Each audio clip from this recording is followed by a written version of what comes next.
ലോകമെമ്പാടുമുള്ള goodness T V പ്രേക്ഷകരെ ഒത്തിരി സ്നേഹത്തോടെ ഗുഡ്നസ് ടി വി ഒരുക്കുന്ന ഡിവൈൻ വോയിസ് ശുശ്രൂഷയിലേക്ക് നിങ്ങളെ ഏവരെയും സ്വാഗതം ചെയ്യുന്നു.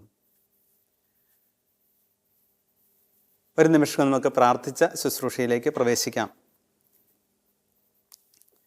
പിതാവും പുത്രനും പരിശുദ്ധാത്മാവുമായ സർവേശ്വര, അങ്ങയുടെ കരുണയാലും കൃപയാലും ഞങ്ങളെ ഓരോരുത്തരെയും ഈ നിമിഷങ്ങളിലേക്ക് ചേർത്തതിന് നന്ദി പറയുന്നു. ഞങ്ങളുടെ ഹൃദയങ്ങളെ സമർപ്പിക്കുന്നു, ചിന്തകളെ സമർപ്പിക്കുന്നു, വികാരവിചാരങ്ങളെ സമർപ്പിക്കുന്നു. ഈ നിമിഷങ്ങളിൽ, ഈ മണിക്കൂറിൽ ഈശോ നിൻ്റെ വചന വഴികളിലൂടെ ഞങ്ങളുടെ ഹൃദയവും മനസ്സും ആത്മാവും ശരീരവും ചിന്തയും ഭാവനയും എല്ലാം സഞ്ചരിക്കാനായിട്ട് നീ ഞങ്ങളെ പ്രത്യേകമായിട്ട് വിളിച്ചൊരുക്കിയതിന് നന്ദി പറയുന്നു. കർത്താവായ ഈശോയെ, അങ്ങയുടെ വചനങ്ങൾ ഞങ്ങൾ ഓർക്കുന്നു. യോഹന്നാൻ്റെ സുവിശേഷം 14:23 അങ്ങ് പറഞ്ഞുവല്ലോ, എന്നെ സ്നേഹിക്കുന്നവൻ എൻ്റെ വചനം പാലിക്കും. അപ്പോൾ എൻ്റെ പിതാവ് അവനെ സ്നേഹിക്കുകയും ഞങ്ങൾ അവൻ്റെ അടുത്ത് വന്ന് അവനിൽ വാസമർപ്പിക്കുകയും ചെയ്യും. ഈശോയെ, വചനത്തിലൂടെ അങ്ങയോടൊപ്പം വാസമർപ്പിക്കാൻ ഞങ്ങളെ ഈ മണിക്കൂറിൽ അനുഗ്രഹിക്കണമേ. പരിശുദ്ധ അമ്മേ, വിശുദ്ധ യോസേപ്പ് പിതാവേ, വചനത്തിൻ്റെ മുമ്പിൽ കണ്ണും കാതും ഹൃദയവും ജീവിതവും കൊടുത്ത നിങ്ങളെപ്പോലെ ഈ വചനങ്ങൾ ശ്രവിക്കുന്ന, ഈ ശുശ്രൂഷയിൽ പങ്കെടുക്കുന്ന ഞങ്ങൾക്ക് ഓരോരുത്തർക്കും ഞങ്ങളുടെ ഇന്ദ്രിയങ്ങളെയും സമർപ്പിക്കാൻ, നിൻ്റെ വചനത്തിന് യോജ്യമാവിധം ജീവിക്കാൻ കൃപയും അഭിഷേകവും അനുഗ്രഹവും നൽകണമേ. അതിനായി ഞങ്ങൾക്ക് വേണ്ടി സന്നിധിയിൽ മാധ്യസ്ഥം വഹിക്കണമേ. ഞങ്ങളുടെ കാവൽ മാലാഖമാരെ, ഞങ്ങളുടെ മധ്യസ്ഥരെ പ്രത്യേകമായി ഞങ്ങൾക്ക് വേണ്ടി സന്നിധിയിൽ മാധ്യസ്ഥം യാചിക്കണമേ. നിത്യം പിതാവും പുത്രനും പരിശുദ്ധാത്മാവുമായ സർവേശ്വര എന്നേക്കും ആമേൻ. ഈശോയിൽ അനുഗ്രഹീതരായ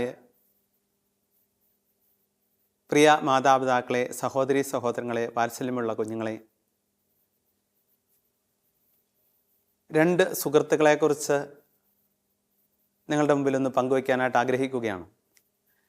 2 സുഹൃത്തുക്കൾ യാത്ര പോവുകയായിരുന്നു. പോകും വഴിയിൽ ഒന്നാമൻ ഒരു കിഴി വഴിയിൽ കിടക്കുന്നത് കാണുകയാണ്. അപ്പോൾ മുന്നിൽ കിടക്കുന്ന കിഴി കണ്ട് രണ്ടാമനോട് പറഞ്ഞു, സഹോദരാ, മുന്നിലെന്തോ ആരോ ഇട്ടിട്ട് പോയതാണോ, ആരുടെ കയ്യിൽ നിന്നും താഴെ വീണ്ടു പോയതാണോ, ഒരു കിഴി ഇവിടെ കിടക്കുന്നുണ്ടല്ലോ.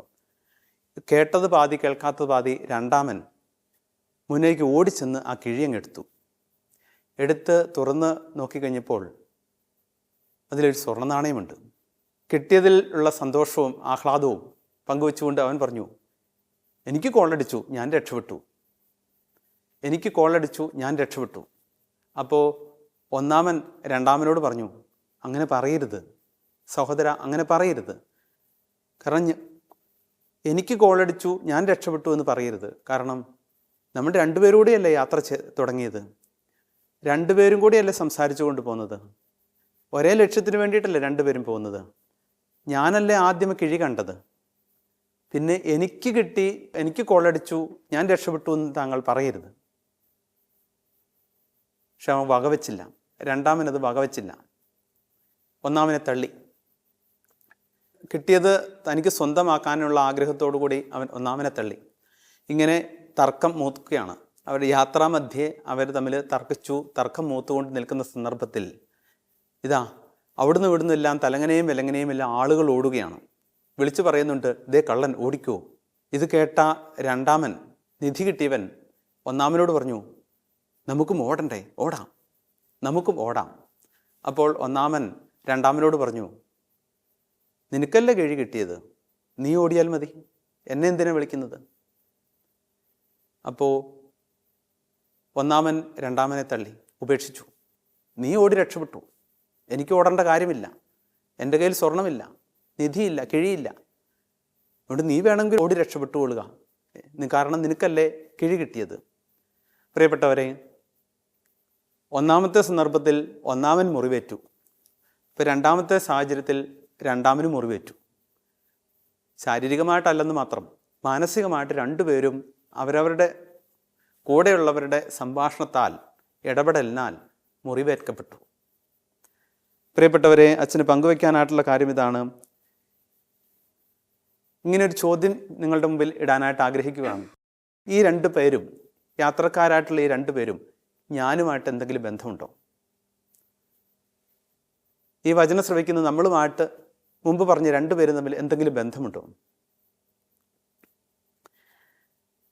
വിശുദ്ധ ഗ്രന്ഥത്തിലൂടെ കടന്നു പോകുമ്പോൾ പഴയ നിയമത്തിൽ പുറപ്പാട് പുസ്തകം 21 അധ്യായത്തിൽ 23 മുതലുള്ള തിരുവചനങ്ങളിലും, ലേവ്യരുടെ പുസ്തകം 24 അധ്യായം 20 മുതലുള്ള തിരുവചനങ്ങളിലും, നിയമാവർത്തന പുസ്തകം 19 അധ്യായം 21 മുതലുള്ള തിരുവചനങ്ങളിലും, വിശുദ്ധ മത്തായിയുടെ സുവിശേഷം 5 അധ്യായം 38 മുതലുള്ള തിരുവചനങ്ങളിലും നമ്മൾ കാണുന്നുണ്ട്, കണ്ണിന് പകരം കണ്ണ്, പല്ലിന് പകരം പല്ല്, ഇങ്ങനെയുള്ള പകരത്തിന് പകരം കാര്യങ്ങൾ ചെയ്യുന്നതിനെക്കുറിച്ചുള്ള നിയമങ്ങളെക്കുറിച്ച് അവിടെ പറഞ്ഞു വയ്ക്കുന്നുണ്ട് വചനങ്ങളിൽ.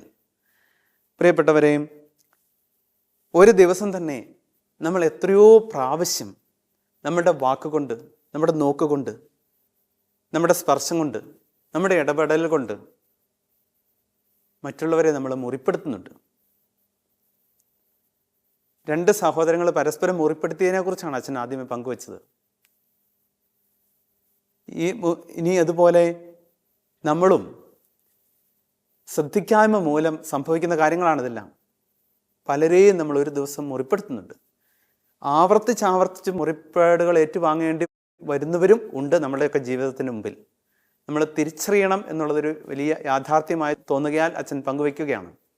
പ്രിയപ്പെട്ടവരെ, വിശുദ്ധ മത്തായിയുടെ സുവിശേഷം 5 അധ്യായത്തിൽ 37 തിരുവചനത്തിലൂടെ ഇങ്ങനെ പങ്കുവയ്ക്കുന്നുണ്ട്, നിങ്ങളുടെ വാക്കുകൾ അതെ അതെ എന്നോ അല്ല അല്ല എന്നോ ആയിരിക്കട്ടെ. അതിനപ്പുറമുള്ള എല്ലാം ദുഷ്ടനിൽ നിന്ന് വരുന്നു എന്നാണ് ഈശോ പറഞ്ഞേക്കുന്നത്.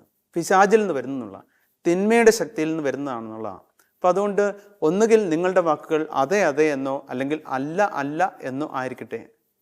ഇത് തമ്പുരാനിൽ നിന്ന് വരുന്നതാണെന്നുള്ളതാണ്, സത്യത്തിൽ നിന്ന് വരുന്നുള്ളതാണെന്നുള്ളതാണ്. പ്രിയമുള്ളവരെ, വചനം ഇങ്ങനെ നമ്മളെ ഓർമ്മപ്പെടുത്തുമ്പോൾ നിയമാവർത്തന പുസ്തകം 11 അധ്യായം 18 തിരുവചന പ്രകാരം നമ്മളെ ശക്തിപ്പെടുത്തുന്നുണ്ട്. പഴയ നിയമ ജനതയ്ക്ക്, ഇസ്രായേൽ ജനതയ്ക്ക് മോശയിലൂടെ കൊടുത്ത നിയമത്തിൽ പിതാവായ ദൈവം നൽകിയിരിക്കുന്ന ഒരു ഇൻസ്ട്രക്ഷനാണ്.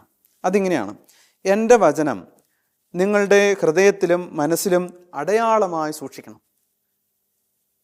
എൻ്റെ വചനം നിങ്ങളുടെ ഹൃദയത്തിലും മനസ്സിലും അടയാളമായി സൂക്ഷിക്കണം. കാരണം നിങ്ങളുടെ കയ്യിൽ അത് കെട്ടുകയും പട്ടമായി നെറ്റിത്തടത്തിൽ സൂക്ഷിക്കുകയും ചെയ്യണം. എന്ത് കാരണം ഇതാണ്, എപ്പോഴും വചനമായിരിക്കണം നിങ്ങളുടെ മുമ്പിൽ ഉണ്ടാകേണ്ടത്. ഹൃദയത്തിൽ, മനസ്സിൽ, നെറ്റിത്തടത്തിൽ, തൊങ്ങലുകളിൽ പട്ടമായിട്ട്. അപ്പോൾ ഇങ്ങനെ വചനം മുന്നിൽ നിൽക്കുമ്പോൾ ഒരിക്കലും നിങ്ങൾ വഴിയിൽ നിന്നും വ്യതിചലിക്കില്ല. വചനം മുന്നിലുണ്ടെങ്കിൽ വഴിയിൽ നമ്മൾ പതറില്ല. വചനം മുന്നിലുണ്ടെങ്കിൽ വഴി നമുക്ക് തെറ്റില്ല.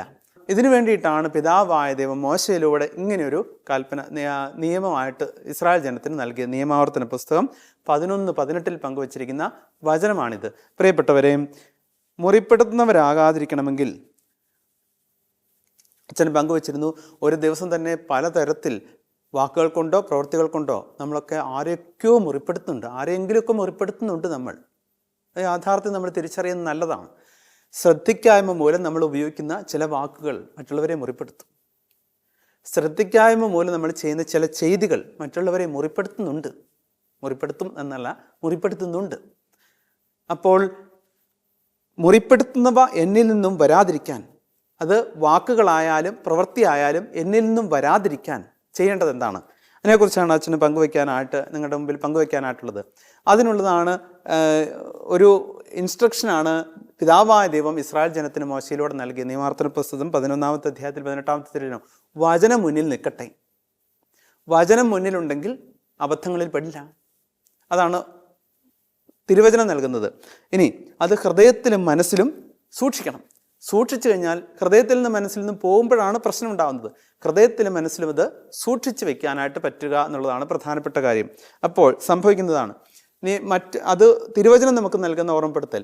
ഇനി മുറിപ്പെടുത്തുന്നവ എന്നിൽ നിന്നും വരാതിരിക്കാനായിട്ടുള്ള മറ്റൊരു മാർഗം എന്താണെന്ന് പറഞ്ഞാൽ, ഒന്നെങ്കിൽ സ്തുതി സൂക്ഷിക്കുക, നിരന്തരം ഹൃദയത്തിലും അധരത്തിലും സ്തുതി സൂക്ഷിക്കുക. ഇതാണ് നമ്മൾ സങ്കീർത്തനങ്ങൾ വായിക്കുമ്പോൾ സങ്കീർത്തനങ്ങളിൽ 90 വചനങ്ങൾ തന്നെ സ്തുതിയെക്കുറിച്ച് തന്നെ പറയുന്നുണ്ട്. 90 വചനങ്ങൾ സ്തുതിയെക്കുറിച്ച് തന്നെ പറയുന്നുണ്ട് എന്ന് പറഞ്ഞാൽ എല്ലാ സങ്കീർത്തനത്തിലും തന്നെ ഉണ്ട് സ്തുതിയെക്കുറിച്ചുള്ള കാര്യങ്ങൾ. അപ്പോൾ എൻ്റെ വാക്കോ എൻ്റെ ഇടപെടലോ എൻ്റെ പ്രവൃത്തിയോ മറ്റുള്ളവരെ മുറിപ്പെടുത്തുന്നതാകാതിരിക്കാൻ തക്കവിധം എന്നെ ഒരുക്കമുള്ളതാക്കാനുള്ള മാർഗമാണ് ഒന്ന് സ്തുതി സൂക്ഷിക്കുക, ഹൃദയത്തിലും അധരത്തിലും നിരന്തരം സ്തുതി സൂക്ഷിക്കുന്ന ഒരു വ്യക്തിയായിട്ട് ഞാൻ മാറുക. 2, ഉള്ളിൽ പ്രാർത്ഥന സൂക്ഷിക്കുന്ന ഒരു വ്യക്തിയായിട്ട് ഞാൻ മാറുക. അതുകൊണ്ടാണ് സഭയിലൂടെ നമുക്ക് ഇഷ്ടംപോലെ പ്രാർത്ഥനകൾ തന്നിരിക്കുന്നത്. ഉചിതമായത്, ഇഷ്ടമുള്ളത് ഇഷ്ടമുള്ളപ്പോഴൊക്കെ ചൊല്ലാനും ആവർത്തിക്കാനും സൂക്ഷിക്കാനും വേണ്ടിയിട്ടാണ്. അപ്പോൾ നിരന്തരം അത് യാമങ്ങളിൽ സൂക്ഷിക്കേണ്ട പ്രാർത്ഥനകളുണ്ട്, സദാസമയം സൂക്ഷിക്കാനായിട്ട് ശ്രദ്ധിക്കാനായിട്ടുള്ള ചൊല്ലാനായിട്ടുള്ള പ്രാർത്ഥനകൾ ഉണ്ട്. ഇനി ഓരോ വിഭാഗത്തിലുള്ളവർക്കും ചൊല്ലാനും ശ്രദ്ധിക്കാനും സൂക്ഷിക്കാനും പറ്റുന്ന പ്രാർത്ഥനകളുണ്ട്. യാത്രയിൽ പ്രാർത്ഥിക്കാനായിട്ട് പറ്റുന്ന പ്രാർത്ഥനകളുണ്ട്, കിടക്കയിൽ പ്രാർത്ഥിക്കാൻ പറ്റുന്ന പ്രാർത്ഥനകളുണ്ട്. ഇങ്ങനെ വ്യത്യസ്ത സാഹചര്യങ്ങളിലും തലങ്ങളിലും ആളുകൾക്കും ഉപയോഗിക്കാൻ തക്ക രീതിയിൽ വ്യത്യസ്തങ്ങളും വിവിധങ്ങളുമായിട്ടുള്ള വർണ്ണങ്ങൾ നിറഞ്ഞ പ്രാർത്ഥനകൾ സഭയിലൂടെ നമുക്ക് കർത്താവ് തന്നിട്ടുണ്ട്. അതെന്തിനാ? സദാസമയം പ്രാർത്ഥനയിലൂടെ ബന്ധം സൂക്ഷിക്കുക തമ്പുരാനുമായിട്ടെന്നുള്ളതാണ്. അങ്ങനെ പ്രാർത്ഥനയിലൂടെ ഒരു നിരന്തര ബന്ധം, അഭേദ്യമായൊരു ബന്ധം ദൈവവുമായിട്ട് സൂക്ഷിക്കുന്ന ഒരു വ്യക്തിയെ ദൈവാത്മാവ് നിയന്ത്രിക്കും. പിതാവായ ദൈവം, പുത്രനായ ദൈവം, അല്ലെങ്കിൽ ത്രിത്വം ആത്മാവിലൂടെ നിയന്ത്രണം ഏറ്റെടുക്കും. എൻ്റെ നിയന്ത്രണം ഞാൻ നടത്തുന്നിടത്തോളം കാലം അടുത്ത സമാന സാഹചര്യം ഉണ്ടാകുമ്പോൾ നിയന്ത്രണം വിട്ടു പരാജയപ്പെടുകയാണ്. പക്ഷേ ആത്മാവ് എൻ്റെ നിയന്ത്രണം ഏറ്റെടുത്തു കഴിഞ്ഞാൽ എനിക്കൊന്നും ഭയപ്പെടാനായിട്ടില്ല. ഞാൻ ചെയ്യേണ്ടതെന്നേ ഉള്ളൂ, ശ്രദ്ധ ഉള്ളവനായാൽ മാത്രം മതി, ശ്രദ്ധയുള്ളവളായാൽ മാത്രം മതി, ശ്രദ്ധയുള്ളവരായാൽ മാത്രം മതി. നമ്മൾ ആത്മാവ് നിയന്ത്രണം ഏറ്റെടുത്തു കഴിഞ്ഞാൽ നിയന്ത്രണം മുകളിൽ നിന്നാണ്. ഞാൻ നിയന്ത്രിക്കാൻ നോക്കി അടുത്ത സമാന സാഹചര്യം വരുമ്പോൾ അത് തീർന്നു, പൊട്ടി. പക്ഷേ ആത്മാവ് നിയന്ത്രണം ഏറ്റെടുത്തു കഴിഞ്ഞാൽ സദാസമയം ട്രാക്കിലൂടെ തന്നെ ആയിരിക്കും സഞ്ചാരം. പ്രിയമുള്ളവരെ, വചനം നമ്മളെ ഓർമ്മപ്പെടുന്നതാണ്. രണ്ടാമത്തത് അതുകൊണ്ട് പ്രാർത്ഥന ഉള്ളിൽ സൂക്ഷിക്കുന്നവരാ. 1 സ്തുതി അധരത്തിലും ഹൃദയത്തിലും സൂക്ഷിക്കുന്നവരാവുക. 2 പ്രാർത്ഥന ഹൃദയത്തിലും അധരത്തിലും സൂക്ഷിക്കുന്ന വ്യക്തികളാവുക. എന്തിന്? മുറിപ്പെടുത്തുന്നവയൊന്നും എന്നിൽ നിന്നും വരാതിരിക്കാൻ. അവരെ മുറിപ്പെടുത്തുന്നവയൊന്നും എന്നിൽ നിന്ന് വരാതിരിക്കാനുള്ള മാർഗമാണ്. മൂന്നാമതായിട്ട് ഒന്നുകൂടെയുണ്ട്. അതിതാണ് നിയമാവർത്തന പുസ്തകം 11-ാമത്തെ അധ്യായത്തിൽ പങ്കുവച്ചതുപോലെ വചനം ഹൃദയത്തിൽ സൂക്ഷിക്കുക. ഇങ്ങനെ ഈ 3 മാർഗങ്ങളാണ് നമുക്ക് മുറിപ്പെടുത്തുന്നവ എന്നിൽ നിന്നും വരാതിരിക്കാനായിട്ട് ശ്രദ്ധിക്കാനും സൂക്ഷിക്കാനുമായിട്ടുള്ള മാർഗം നമുക്ക് സഭയിലൂടെയും പ്രാർത്ഥനയിലൂടെയും വചനത്തിലൂടെയും തന്നിരിക്കുന്നത്. പ്രിയപ്പെട്ടവരെ, അതുകൊണ്ട് നമുക്ക് അവരെ മുറിപ്പെടുത്തുന്ന വാക്കുകളും പ്രവൃത്തികളും എന്നിൽ നിന്നും വരുന്നുണ്ടോ എന്ന് ഒന്ന് പരിശോധിക്കണം. ഒപ്പം വരാതിരിക്കാനായിട്ട് ശ്രദ്ധിക്കാനായിട്ടുള്ള മാർഗനിർദ്ദേശങ്ങൾ നമുക്ക് ഇങ്ങനെ വചനത്തിലൂടെയും പ്രാർത്ഥനയിലൂടെയും സ്തുതികളിലൂടെയും തന്നിട്ടുമുണ്ട്. അത് നമുക്ക് സൂക്ഷിക്കാനായിട്ടും പറ്റിയാൽ പ്രിയപ്പെട്ടവരെ ഒത്തിരി ഭംഗിയായിരിക്കും നമ്മുടെ ജീവിതം എന്ന് ഓർമ്മപ്പെടുത്താനായിട്ട് ആഗ്രഹിക്കുകയാണ്. അതുപോലെ പ്രിയമുള്ളവരെ, നമുക്കറിയാം നമ്മൾ നിരന്തരം അധ്വാനിച്ച് ജീവിക്കുന്നവരാണ് എല്ലാവരും. ഏതെങ്കിലും തരത്തിൽ നമുക്കറിയാം അധ്വാനത്തിൻ്റെ മേഖലയിലൂടെ കടന്നു പോകുമ്പോൾ ഒരു തുള്ളി ചെളിവെള്ളം നമ്മുടെ ധരിച്ചിരിക്കുന്ന ഷർട്ടിൽ വീണാൽ ആ ഒരു തുള്ളി ചെളിവെള്ളം കൊണ്ടുണ്ടാക്കിയ മോശമായ അവസ്ഥ ആ ഷർട്ടിൽ നിന്നും ധരിച്ചിരിക്കുന്ന ഡ്രസ്സിൽ നിന്നും മാറ്റാൻ ഒരു ഗ്ലാസ് വെള്ളം മതിയാവുമോ? ഒന്ന് ചിന്തിക്കേണ്ടതുണ്ട്. ഒരു തുള്ളി ചെളിവെള്ളം കൊണ്ടുണ്ടാക്കിയ വൃത്തികേട് മാറ്റാൻ ഒരു ഗ്ലാസ് വെള്ളം മതിയോ? പോരായിരിക്കും. പ്രിയമുള്ളവരെ, ചിലപ്പോൾ ഒരു തുള്ളി ചെളിവെള്ളം അല്ലെങ്കിൽ ഇത്തിരി മോശമായ വെള്ളമാണെന്ന് വിചാരിക്കുക, ദുർഗന്ധമുള്ള വെള്ളമാണെന്ന് വിചാരിക്കുക. അതുകൊണ്ട് എൻ്റെ ഷർട്ടിൽ ഞാൻ ധരിച്ചിരിക്കുന്ന വസ്ത്രത്തിൽ ഉണ്ടായ ഒരു അഭംഗി മാറ്റാൻ ചിലപ്പോൾ 1/2 ബക്കറ്റ് വെള്ളം തന്നെ വേണ്ട വന്നേക്കാം. 1/2 ബക്കറ്റ് വെള്ളം തന്നെ വേണ്ട വന്നേക്കാം. നമ്മൾ പഠിച്ചിട്ടുണ്ടല്ലോ, സൂചി കൊണ്ട് എടുക്കേണ്ടത് തൂമ്പ കൊണ്ട് എടുക്കേണ്ടി വരുന്ന അവസ്ഥയെക്കുറിച്ചൊക്കെ എന്ന് പറഞ്ഞതുപോലെ തന്നെയാണിതും. അപ്പോൾ അതുകൊണ്ട് ചെളി വരാതിരിക്കാനായിട്ട് ശ്രദ്ധിക്കുക എന്നുള്ളതാണ് പ്രധാനപ്പെട്ടത്. അതിനുള്ള മാർഗനിർദ്ദേശങ്ങളാണ് വചനം നമുക്ക് മുമ്പ് നൽകിയത്. പ്രിയപ്പെട്ടവരെ, ഒരു തുള്ളി തിളച്ച വെള്ളമോ ഒരു തുള്ളി തിളച്ച എണ്ണയോ മൂലം ഉണ്ടാകുന്ന പൊള്ളൽ മാറ്റാൻ ദിവസങ്ങൾ എത്ര എടുക്കും? ഒരു തുള്ളി വെള്ളമോ ഒരു തുള്ളി എണ്ണയോ തിളച്ചത് ദേഹത്ത് വീണാലുണ്ടാകുന്ന പൊള്ളൽ മാറാൻ ദിവസങ്ങളോളം ചിലപ്പോൾ എടുത്തുനിന്ന് വരും. അപ്പം ഇങ്ങനെയുള്ള കാര്യങ്ങളാണ് മുറിപ്പെടുത്തുന്ന അവസ്ഥയിലും സംഭവിക്കുക. എൻ്റെ വാക്കോ പ്രവൃത്തിയോ മൂലം മറ്റൊരാൾ മുറിപ്പെട്ടാൽ മാനസികമായിട്ട്, അത് ആ കാര്യമാണ് പ്രധാനമായിട്ടും ഉദ്ദേശിക്കുക. മാനസികമായിട്ട് മുറിപ്പെട്ടാൽ അതൊന്ന് സുഖപ്പെടുത്തിയെടുക്കാൻ ചിലപ്പോൾ മുമ്പ് പറഞ്ഞതുപോലെ ഒരു ഗ്ലാസ് വെള്ളം പോരാ, അര ബക്കറ്റ് വെള്ളം പോരായിരിക്കും ഒരു പക്ഷേ, ദിവസങ്ങളോളം വേണ്ട വന്നേക്കാം ഒന്ന് ക്യൂറാക്കിയെടുക്കാൻ, സുഖപ്പെടുത്തിയെടുക്കാൻ. ഇതാണ് നമ്മളുടെ ഉപയോഗിക്കുന്ന വാക്കുകൾ അളന്നു തൂക്കി ഉപയോഗിച്ചില്ലെങ്കിൽ, ചെയ്യുന്ന പ്രവൃത്തികൾ ശ്രദ്ധയോടെ ചെയ്തില്ലെങ്കിൽ സംഭവിക്കാനായി പോകുന്ന കാര്യങ്ങൾ. അപ്പോൾ ഇതിനെല്ലാം വചനം നമുക്ക്, വിശുദ്ധ ഗ്രന്ഥം നമുക്ക് മാർഗനിർദ്ദേശങ്ങൾ തരുന്നതാണ് അച്ഛൻ ആദ്യമേ പങ്കുവച്ചത്. പ്രിയമുള്ളവരെയും, അതുകൊണ്ട് ഒരു വാക്ക് മൂലം മുറിവേറ്റാൽ അത് സുഖപ്പെടാൻ ചിലപ്പോൾ 100 ദിവസങ്ങൾ തന്നെ വേണ്ട വന്നേക്കാം. എൻ്റെ ഒരു വാക്ക് മൂലം ഒരു വ്യക്തി മുറിപ്പെട്ടാൽ അത് ആൾ സുഖപ്പെടാൻ, മാനസികമായിട്ട് ഉള്ള സൗഖ്യം ആ വ്യക്തിക്ക് ലഭിക്കാൻ ചിലപ്പോൾ 100 ദിവസങ്ങൾ കഴിഞ്ഞു എന്ന് വന്നേക്കാം. നമ്മുടെ ശ്രദ്ധയിലുണ്ടാകേണ്ട കാര്യങ്ങളാണ് ഇതെല്ലാം. സുഖപ്പെടുത്തുക എന്നുള്ളതാണ് പിന്നീട് അടുത്ത പണി, ഭാരിച്ച പണിയാണിത്, സുഖപ്പെടുത്തുക എന്നുള്ളത്. അപ്പോൾ അതുകൊണ്ട് തിരുവചനം നമ്മളെ ഓർമ്മപ്പെടുത്തുന്നതാണ്. പ്രഭാഷകന്റെ പുസ്തകം 28-ാമത്തെ അധ്യായം 25-ാമത്തെ തിരുവചനത്തിലൂടെ നമ്മളെ ഓർമ്മപ്പെടുത്തുന്നത് ഇങ്ങനെയാണ്: നിങ്ങളുടെ വാക്കുകൾ അളന്നു തൂക്കി ഉപയോഗിക്കണം. നിങ്ങളുടെ വാക്കുകൾ അളന്നു തൂക്കി ഉപയോഗിക്കണമെന്ന് പങ്കുവയ്ക്കുകയാണ് വചനം. പ്രഭാഷകന്റെ പുസ്തകം 28-25. അളന്നു തൂക്കി ശ്രദ്ധയില്ലാതെ ഉപയോഗിച്ച് കഴിഞ്ഞാൽ മുറിപ്പെടുത്തലുകൾ സംഭവിക്കാം, മുറിപ്പാടുകൾ ഉണ്ടാകാം. എന്നാൽ മുറിപ്പാടുകൾ വന്നാൽ അത് സുഖപ്പെട്ട് കിട്ടാൻ ചിലപ്പോൾ 100 ദിവസങ്ങൾ പോലും തികഞ്ഞെന്നു വരില്ല ചില സന്ദർഭങ്ങളിൽ. അപ്പോൾ അതുകൊണ്ട് നമ്മുടെ വാക്കുകൾ എപ്പോഴും വിവേകത്തോടുകൂടി ഉപയോഗിക്കണം എന്നുള്ളതാണ് സാരം. വിവേകത്തോടുകൂടി വാക്കുകൾ ഉപയോഗിക്കുക. മത്തായിയുടെ സുവിശേഷം 5-ാമത്തെ അധ്യായം 37-ാമത്തെ തിരുവചനം, നിങ്ങളുടെ വാക്കുകൾ, അതുകൊണ്ടാണ് പറഞ്ഞത് നിങ്ങളുടെ വാക്കുകൾ അതെ അതെ എന്നോ അല്ല അല്ല എന്നോ മാത്രമായിരിക്കട്ടെ എന്ന് വചനത്തിലൂടെ നമ്മളെ ഓർമ്മപ്പെടുത്തിയതിൻ്റെ അതിൻ്റെ ഗൗരവം അതുതന്നെയാണ്. പ്രിയമുള്ളവരെയും, ആയുധം കൊണ്ട് ശരീരവും വാക്കുകൾ കൊണ്ട് മനസ്സും മുറിപ്പെടുത്താൻ എളുപ്പമാണ്. ആയുധം കൊണ്ട് ശരീരവും വാക്കുകൾ കൊണ്ട് മനസ്സ് മുറിപ്പെടുത്താൻ എളുപ്പമാണ്. പക്ഷേ അത് സുഖപ്പെടുത്താൻ പ്രയാസമാണ്. ശരീരം മുറിപ്പെടുത്താൻ എളുപ്പമാണ്, മനസ്സ് മുറിപ്പെടുത്താൻ എളുപ്പമാണ്. പക്ഷേ സുഖപ്പെടുത്താൻ നന്നേ പണിപ്പെടേണ്ടി വരും. നമുക്ക് ഓർമ്മയിൽ സൂക്ഷിക്കാനായിട്ട് പറ്റട്ടെ. അതുകൊണ്ട് ശരീരത്തിൻ്റെ മുറിവ് മറക്കാനും മറയ്ക്കാനും നമുക്ക് പറ്റും. ശരീരത്തിൻ്റെ മുറിവ്, ശരീരത്തിലേറ്റ മുറിവ് മറയ്ക്കാനും നമുക്ക് പറ്റും. എന്നാൽ ആത്മാവിനേറ്റ അല്ലെങ്കിൽ മനസ്സിനേറ്റ മുറിവ് മറക്കാനും മറയ്ക്കാനും പറ്റില്ല. മനസ്സിനേറ്റ മുറിവ് മറയ്ക്കാനും സാധ്യമല്ല. അപ്പോൾ ഒരു വ്യക്തിയുടെ സൽപ്പേര് നശിപ്പിക്കാൻ നമുക്ക് എളുപ്പമാണ്, തിരികെ കൊടുക്കാൻ ബുദ്ധിമുട്ടാണ്. പ്രയാസകരമായിട്ടുള്ള സുഹൃത്തത്തിൽപ്പെട്ട കാര്യമാണ്. ഒരു വ്യക്തിയുടെ സൽപ്പേര് നശിപ്പിക്കാൻ എളുപ്പമാണ്, പക്ഷേ അത് നൽകാൻ എളുപ്പമല്ല. നശിപ്പിക്കാൻ എളുപ്പമാണ്, നൽകാൻ എളുപ്പമല്ല. അതുകൊണ്ടാണ് ഈശോ വചനത്തിലൂടെ ഓർമ്മപ്പെടുത്തിയല്ലോ. നമുക്ക് ആ വചനം ഒന്ന് മനസ്സിൽ സൂക്ഷിക്കുന്നത് നല്ലതായിരിക്കും എന്ന് വിചാരിക്കുകയാണ്. മത്തായിയുടെ സുവിശേഷം 18-ാമത്തെ അധ്യായത്തിൽ 10-ാമത്തെ തിരുവചനം, ഈ ചെറിയവരിൽ ആരെയും നിന്ദിക്കാതിരിക്കാൻ നിങ്ങൾ ശ്രദ്ധിച്ചുകൊള്ളുവിൻ. ഈ ചെറിയവരിൽ ആരെയും നിന്ദിക്കാതിരിക്കാൻ നിങ്ങൾ ശ്രദ്ധിക്കുവിൻ, അല്ലെങ്കിൽ നിന്ദിക്കാതിരിക്കാൻ സൂക്ഷിച്ചുകൊള്ളുവിൻ എന്ന് ഈശോ നൽകിയിരിക്കുന്ന താക്കീത്, വചനത്തിലൂടെ നൽകിയിരിക്കുന്ന താക്കീത് നമ്മൾ ശ്രദ്ധിക്കണം. ഒരിക്കലും പ്രിയമുള്ളവരെ നമ്മൾ മറന്നു പോകാൻ, അവഗണിക്കാൻ പാടില്ലാത്തൊരു തിരുവചനമാണിത്. ഈ ചെറിയവരിൽ ആരെയും നിന്ദിക്കാതിരിക്കാൻ നിങ്ങൾ സൂക്ഷിക്കണം എന്നുള്ള കാര്യം. അതുകൊണ്ട് നല്ലവ, ഉള്ളിൽ നിന്ന് വരുന്ന എല്ലാം നല്ലവയായിരിക്കട്ടെ. എൻ്റെ കരങ്ങളിലൂടെ വരുന്ന എല്ലാം നന്മ പ്രവർത്തികളായിരിക്കട്ടെ. വെക്കുന്ന ഓരോ ചുവടുകളും നന്മ പ്രവർത്തികൾക്ക് വേണ്ടി ആകട്ടെ. ഇതാണ് നമ്മളെ ഇന്ന് ഓർമ്മപ്പെടുത്തുന്ന തിരുവചനം. ദൈവിക വാക്കുകളാണ്, വചനങ്ങളാണ്. പ്രിയമുള്ളവരെ, മിത്രത്തെ ശത്രുവാക്കാനും ശത്രുവിനെ മിത്രമാക്കാനും അധിക സമയമൊന്നും വേണ്ട. അതുപോലെ അടുത്തുള്ളവരെ അകറ്റാനും അകലെയുള്ളവരെ അടുപ്പിക്കാനും അധിക സമയമൊന്നും വേണമെന്നില്ല. അതുപോലെ ശ്രദ്ധിച്ചാൽ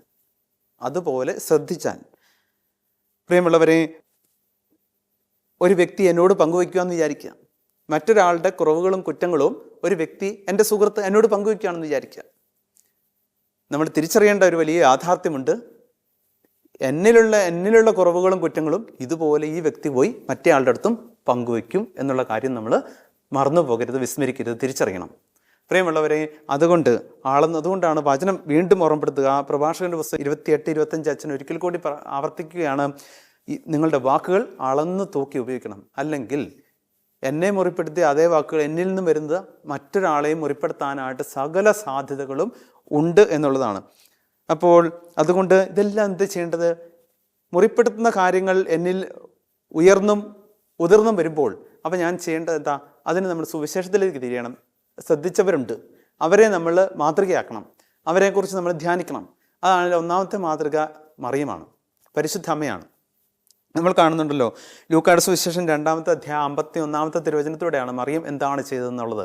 വേദനിപ്പിക്കുന്ന, വിഷമിപ്പിക്കുന്ന, നൊമ്പരപ്പെടുത്തുന്ന, അസ്വസ്ഥപ്പെടുത്തുന്ന, ആകുലപ്പെടുത്തുന്ന, ഉത്കണ്ഠപ്പെടുത്തുന്ന കാര്യങ്ങളെല്ലാം മനസ്സിൽ വന്നു കഴിഞ്ഞപ്പോൾ അവൾ ചെയ്തെന്താ? എല്ലാം ഹൃദയത്തിൽ സംഗ്രഹിച്ചു എന്നാണ് വചനം പറയുന്നത്. എല്ലാം ഹൃദയത്തിൽ അവൾ സംഗ്രഹിച്ചു.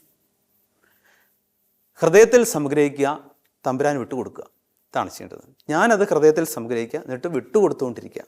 സമയാസമയങ്ങളിൽ തമ്പുരാൻ്റെ ഇഷ്ടത്തിന് വേണ്ടി, പ്രവർത്തനത്തിന് വേണ്ടി, ഇടപെടലിന് വേണ്ടി വിട്ടുകൊടുത്തുകൊണ്ടിരിക്കുക ഞാൻ ചെയ്യേണ്ടതാണ്. അല്ലെങ്കിൽ ഞാൻ സംഗ്രഹിച്ചില്ലെങ്കിൽ സംഭവിക്കുന്ന ഇതാണ്, ഞാനതെല്ലാം അവരോട്, എനിക്കറിയാവുന്നവരോടെല്ലാം വിളിച്ചു പറഞ്ഞുകൊണ്ടിരിക്കും. അറിയാവുന്നവരോടെല്ലാം വിളിച്ചു പറഞ്ഞുകൊണ്ട് നടക്കും. അത് അപകടം ഉണ്ടാക്കുന്നതാണ്. അതുകൊണ്ടാണ് സംഗ്രഹത്തെക്കുറിച്ച് വിശുദ്ധ ഗ്രന്ഥം ഇങ്ങനെ പങ്കുവയ്ക്കുന്നത്. ഹൃദയത്തിൽ സംഗ്രഹിക്കുക, തമ്പുരാൻ്റെ മുമ്പിൽ ഇറക്കി വയ്ക്കുക. നമ്മൾ ചെയ്യുന്നത് എന്താ? ഹൃദയത്തിൽ സംഗ്രഹിക്കുകയില്ല, മറ്റുള്ളവരുടെ മുമ്പിൽ പോയി വിളിച്ചു പറയുകയും ചെയ്യും. ഇതാണ് അപകടം എത്തിക്കുന്ന കാര്യം. അതുകൊണ്ട് നമ്മളത് സംഗ്രഹിക്കുക, തമ്പുരാൻ്റെ മുമ്പിൽ ഇറക്കി വയ്ക്കുക, അവിടുത്തെ കുരിശിൻ ചുവട്ടിലേക്ക് കൊണ്ടുപോയി സമർപ്പിച്ചുകൊണ്ടിരിക്കുക. ഈശോയെ ഏറ്റെടുക്കണമേ, ഈശോയെ ഏറ്റെടുക്കണമേ, ഈശോയെ ഏറ്റെടുക്കണമേ എന്ന് പറഞ്ഞ് വിട്ടുകൊടുത്ത് കാര്യങ്ങൾ അവതരിപ്പിക്കുക. പ്രിയമുള്ളവരെ, ഇത് ആത്മാർത്ഥമാണെങ്കിൽ, ഈ ചെയ്തികൾ ആത്മാർത്ഥമാണെങ്കിൽ, സത്യസന്ധമാണെങ്കിൽ തമ്പുരാൻ തീർച്ചയായിട്ടും അത് ഏറ്റെടുക്കും. അല്ലാത്തടത്തോളം കാലം അത് ഇങ്ങനെ ഓളമടിച്ച് നിൽക്കും എന്നുള്ളതാണ് അതിൻ്റെ മുന്നിൽ കിടക്കുന്ന കാര്യം. പ്രിയമുള്ളവരെ, അതുകൊണ്ട് നമുക്ക് വിധി പ്രസ്താവന ഒഴിവാക്കാം. അതാണ് തിരുവചനം നമ്മളെ ഓർമ്മപ്പെടുത്തുന്നത്. വിധി പ്രസ്താവന നമുക്ക് ഒഴിവാക്കാം. പുറപ്പാട് പുസ്തകം 5:2, കർത്താവ് നിങ്ങളുടെ പ്രവൃത്തികളുടെ നിങ്ങളെ വിധിക്കട്ടെ. ജനം പറഞ്ഞതാണ്. അതുപോലെ തന്നെ നമുക്കും കർത്താവിന് വിധിക്കായിട്ട് വിട്ടുകൊടുക്കാനായിട്ട് പറ്റട്ടെ. അപ്പോൾ അല്ലെങ്കിൽ നമ്മൾ വിധി പ്രസ്താവന നടത്തും, അത് അപകടം ഉണ്ടാക്കുകയും ചെയ്യും, അപകടം ഉണ്ടാക്കും. അപ്പോൾ അപകടം ഉണ്ടാകാതിരിക്കാനായിട്ട് നമ്മൾ ശ്രദ്ധിക്കുക. ഇനി മുറിപ്പെടുത്തിയിട്ട് നമ്മൾ പോയി കുമ്പസാരിക്കാമെന്ന് വിചാരിച്ചു. നമ്മൾ പോയി കുമ്പസാരിച്ച് കഴിഞ്ഞാൽ ഉടനെ മുറിവേറ്റ വ്യക്തിയുടെ മുറിവ് ഉണങ്ങുമോ? ഞാൻ കുമ്പസാരിച്ച് കഴിഞ്ഞാൽ മുറിവേറ്റ വ്യക്തിയുടെ മുറിവ് ഉണങ്ങുമോ? ഞാൻ മുറിപ്പെടുത്തിയ ആളാണ്, പോയി കുമ്പസാരിച്ചു, എനിക്ക് പാപമോചനം കിട്ടി. പക്ഷേ മുറിവേറ്റ വ്യക്തിക്ക് എന്ത് സംഭവിക്കും? അത് ആ വ്യക്തിക്ക് ഹീൽഡ് ആകണമെങ്കിൽ, ആ വ്യക്തി സുഖപ്പെടണമെങ്കിൽ ഞാൻ ചെയ്യേണ്ടത് ഇത്രയാണ്. ചെയ്യുന്ന ഈ എൻ്റെ കുമ്പസാരം, എൻ്റെ അനുതാപം, അത് അങ്ങേയറ്റം ആത്മാർത്ഥമായിരിക്കണം, സത്യസന്ധമായിരിക്കണം, അനുതാപം നിറഞ്ഞതായിരിക്കണം, വിശ്വാസം നിറഞ്ഞതായിരിക്കണം, പരിഹാര പ്രവൃത്തിയും കൂടെ നിറഞ്ഞതായിരിക്കണം. ഈ ഒരു കണ്ടീഷനോട് കൂടിയാണ് ഞാൻ കുമ്പസാരിക്കുന്നതെങ്കിൽ കർത്താവ് ആ വ്യക്തിയുടെ മുറിവുണക്കും. അല്ലാത്തടത്തോളം കാലം ഞാൻ ഭാരിച്ച ഉത്തരവാദിത്വം, ഒരു വ്യക്തിയെ മുറിപ്പെടുത്തിയാൽ, മാനസികമായിട്ട് മുറിപ്പെടുത്തിയാൽ, ഞാനൊരു ഭാരിച്ച ഉത്തരവാദിത്വം എൻ്റെ തലയിലെടുത്ത് വയ്ക്കുക. എന്താ? ആ വ്യക്തിയെ സുഖപ്പെടുത്താൻ ഞാൻ കടമയുണ്ട്. ആ വ്യക്തിയെ സുഖപ്പെടുത്തുവോളം എൻ്റെ വഴികൾ ശരിയാകില്ല. ആ വ്യക്തിയെ സുഖപ്പെടുത്താനായിട്ടുള്ള ഭാരിച്ച ഉത്തരവാദിത്വം ഞാൻ ഏറ്റെടുക്കും, തലയിലെടുത്ത് വയ്ക്കുക. നമ്മളത് മറക്കരുത് പ്രിയമുള്ളവരെ. അതുകൊണ്ട് അതിന് ഉള്ള മാർഗമാണ് ആളോട് സംസാരിക്കുക, അനുതപിക്കുക, തമ്പുരാൻ്റെ മുമ്പിൽ അനുതപിക്കുക, എളിമപ്പെടുക, ആളോട് സംസാരിക്കുക, ക്ഷമ ചോദിക്കുക, പരിഹാരം ചെയ്യുക. അതാണ് മാർഗങ്ങൾ. അല്ലെങ്കിൽ ഇതാണ് കുമ്പസാരത്തിൽ ഏറ്റു പറയുക. അതുപോലെ അത് ആത്മാർത്ഥമായിരിക്കണം, സത്യസന്ധമായിരിക്കണം, അതുപോലെ അനുതാപം നിറഞ്ഞതായിരിക്കണം, വിശ്വാസം നിറഞ്ഞതായിരിക്കണം, പരിഹാര പ്രവൃത്തി നിറഞ്ഞതായിരിക്കണം. എങ്കിൽ മാത്രം കർത്താവ് സുഖപ്പെടുത്തും. അല്ലെങ്കിൽ ആളുടെ അടുത്ത് നിന്ന് ക്ഷമ ചോദിക്കണം, ഏറ്റുപറയണം, പരിഹാരം ചെയ്യണം. ഇതാണ് മാർഗം. അപ്പോൾ ഇതാണ് നമുക്ക് ഇന്ന് കർത്താവ് നൽകുന്ന ശക്തമായിട്ടുള്ള വചനത്തിൻ്റെ അഭിഷേകം. കർത്താവിൻ്റെ വചനത്തിന് നമുക്ക് നന്ദി പറയാനും അവിടുത്തെ പാതയിലൂടെ ചലിക്കാനും ഉള്ള കൃപയ്ക്ക് വേണ്ടി നമുക്ക് ദാഹിക്കാം, ആഗ്രഹിക്കാം, പ്രാർത്ഥിക്കാം. ഈശോ സമൃദ്ധമായി നമ്മളെ ഓരോരുത്തരെയും അനുഗ്രഹിക്കട്ടെ എന്ന് പ്രാർത്ഥിക്കുന്നു. ആമേൻ.